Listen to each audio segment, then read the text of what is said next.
Hi guys, and welcome back to another Tech Minds video. So this video we have something super cool to show you. Now I've wanted one of these for a very long time. Now this is called the AntRunner, designed and made by MuseLab, and it's actually been around a couple of years now. But I thought it was time to get one, test it out and see if it's any good. So if you're not sure what this is, well, let me explain. Now we all know what satellites are, and most of them move around the globe many times a day. Some of these satellites will be transmitting and receiving ham radio broadcasts, and some satellites transmit weather images back to Earth. As these satellites are moving, you have a couple of options. You can either hand track with an antenna the satellite as it passes overhead, or you can get something like this that will automatically track the satellite so you can concentrate on the data that's being received. The AntRunner supports open source software, and its main control application is called HamLib. Now HamLib essentially translates position data from satellite tracking software to the protocol or language that the AntRunner understands.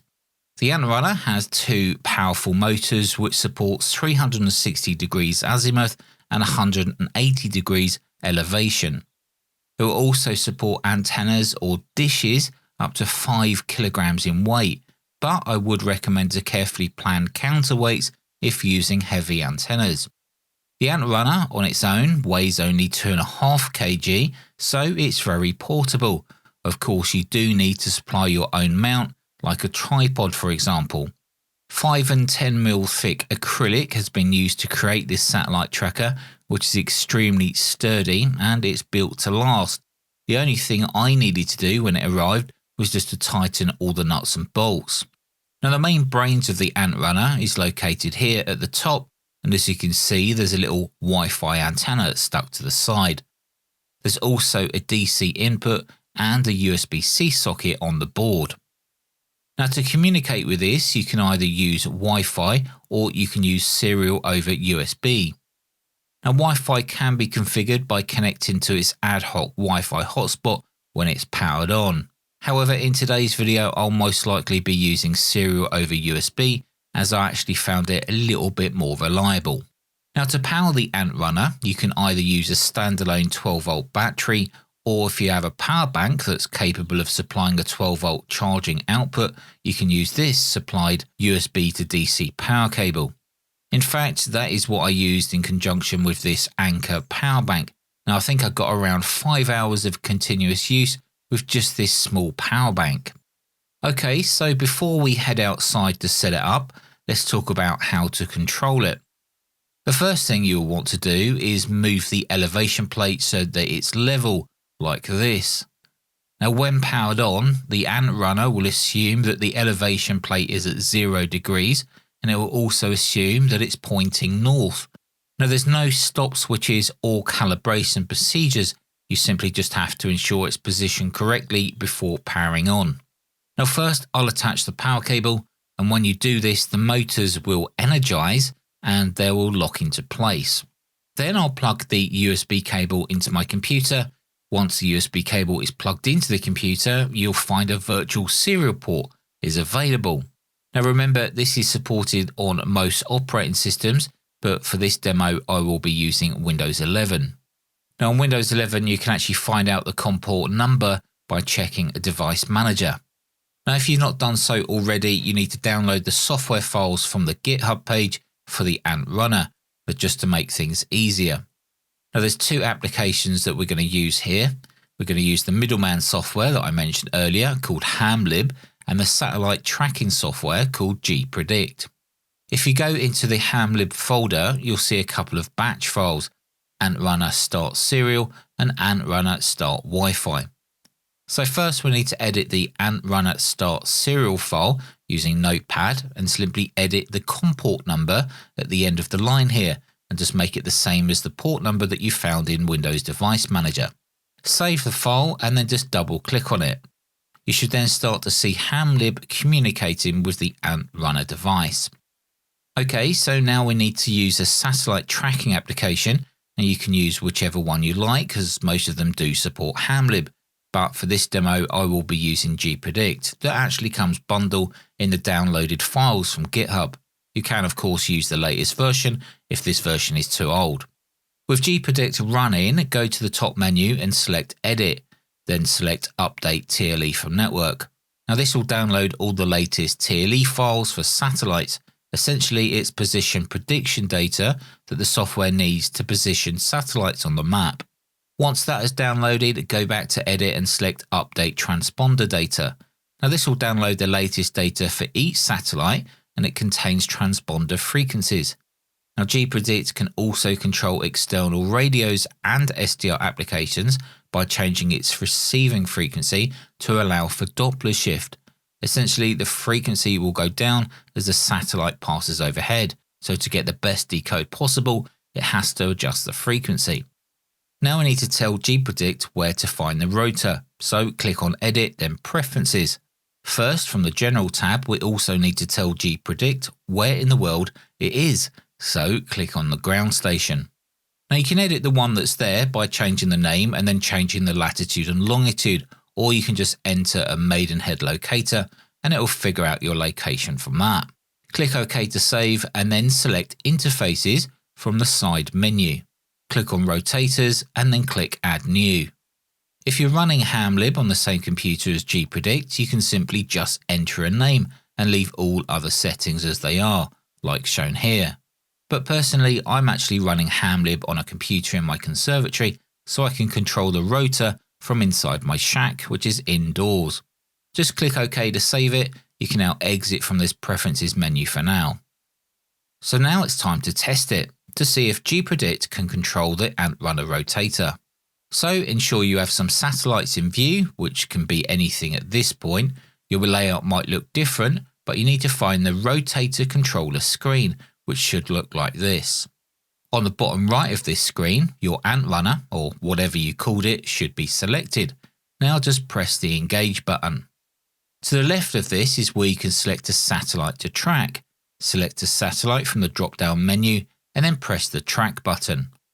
Of course, the satellite must be in range. If you select a satellite out of range, then the rotator will just most likely just stay still. Now, as you press that Track button, the AntRunner should start moving around like this, pointing directly to the satellite. Now, the little brush here is just so that it emulates an antenna, so you can easily see on the video which direction that it's pointing.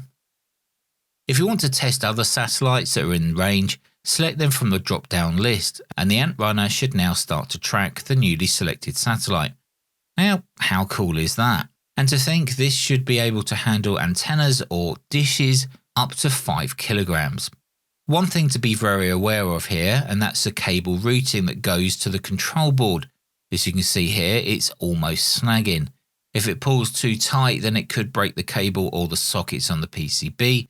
Now, these motors are very, very powerful, and I've actually already broken a USB cable because of this. As the AntRunner is designed to be used portable, not how I'm using it by sitting indoors, you would normally be able to provide more slack easily if needed, if an issue occurs.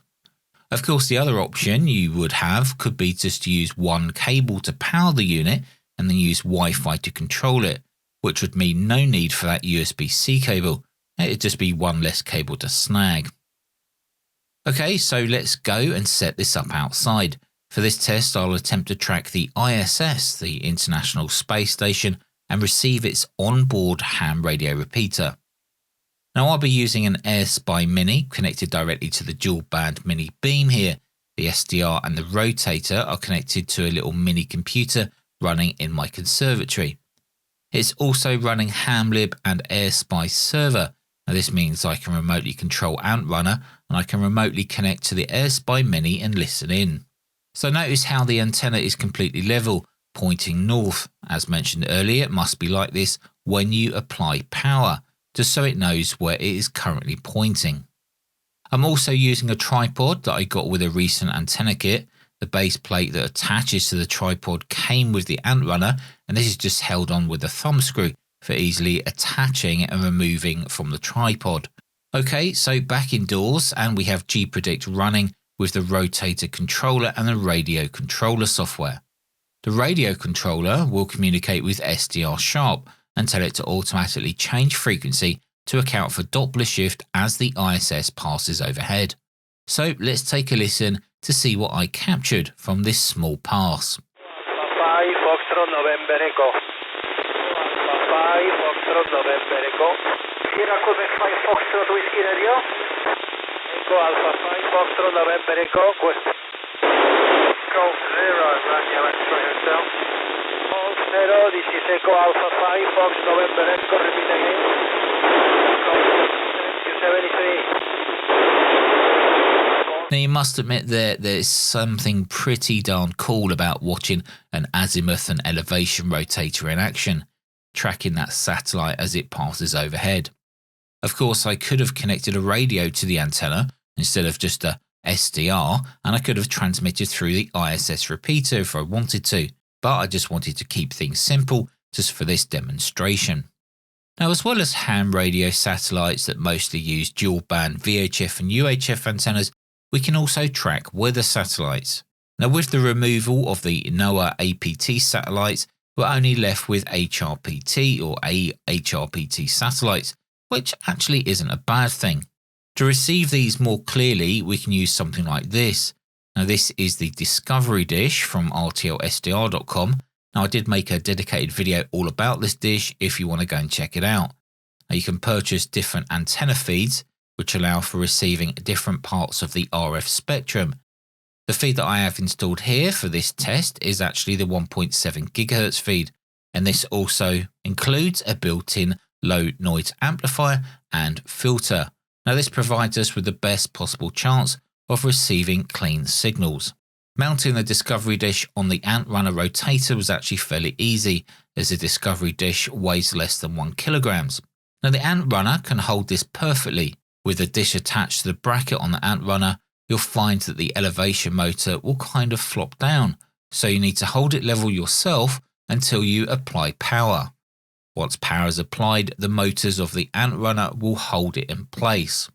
If you're worried about putting too much stress on the motors, then you can use counterweights to bring that centre of gravity more towards the AntRunner.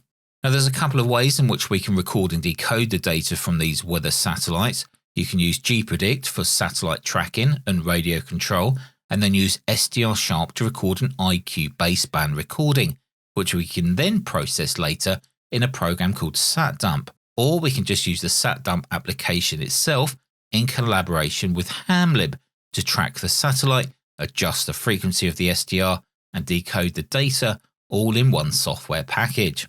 Satdump can control the AntRunner through Hamlib, and Satdump has its own SDR receiver software built in.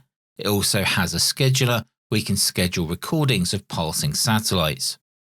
Now, what you can see here is Meteor M24 being received and being decoded in real time. Looking at the dish, we can see it moving as the satellite is passing by. By keeping the center of the dish aligned with the location of the satellite in the sky as it passes overhead, ensures that we're receiving the strongest signal possible. Now, while this video is not a tutorial on how to specifically set up Satdump for this task, let me know in the comments if you'd like a detailed step-by-step tutorial on how to use Satdump with the AntRunner Rotator released as a video. If enough of you want that, then I'll gladly make one. Now, the scheduler allows you to either record the data to a file or process the data live while it's being received, or you can actually make it do both at the same time. With longer passes, remember the file size can actually get quite large. The decoded data that's produced will depend on the satellite that you're receiving, but for this Meteor M24 satellite, these are the images that were received and decoded from the data. Now, I'm no weather reporter or claim to know everything about what these images show, but it's still pretty cool to look at these knowing that I just received the data from a passing satellite, and the data will be used by weather agencies around the world to predict and produce weather charts. Tracking ham satellites or weather satellites are not the only satellites that can be tracked. This AntRunner will track anything that you tell it to, as long as the software can output the correct data to Hamlib. There are lots of other satellites up in the skies, and one application that covers quite a lot of them is an application called Skyroof that I showed in a video before. This also supports rotator control with inbuilt SDR software, mainly used for listening or piping the received audio to third-party decoders because it doesn't have decoders built in. Well, there you go, guys. That's the AntRunner satellite tracker. Now I'll leave a link below where you can purchase this from, and I suggest you take a look to see how much this costs. This is actually extremely affordable and most likely the cheapest fully working satellite tracker available right now. So go check it out. Let us know what you think about this down in the comments below, and also let me know if you actually already have one. I'll be interested to know which satellites you've tracked using this. Anyway, take care of yourselves. We'll see you in the next video.